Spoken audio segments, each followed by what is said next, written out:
160 веб страници на кои што во моментов нелегално се приредувале игри на среќа ќе бидат затворени со измените на Законот за електронски комуникации, најави денеска во Штип министерот за дигитална трансформација Стефан Андоновски.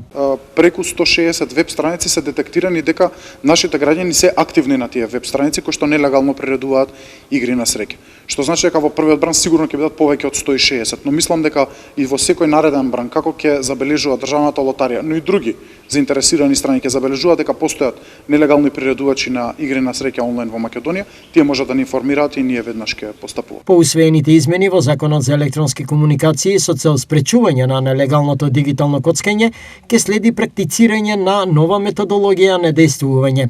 Што ќе значи таа методологија? По анализа на државната лотарија, кои се оние нелегални приредувачи на игри на среќа, ни испраќаат нас нотификација со табела на точно веб страници кои што треба да се забранат. Ние таа ја ажурираме, ја испраќаме како налог за забрана до Агенцијата за електронски комуникации, која што ја забранува преку телеком операторите, што значи дека од испраќањето имаат рок во 3 до 5 дена да постапи Агенцијата за електронски комуникации и телекомите и тие веб страници ќе бидат забранети. Во текот на идната недела се очекува објавување на измените во спомнатиот закон и нивно профункционирање.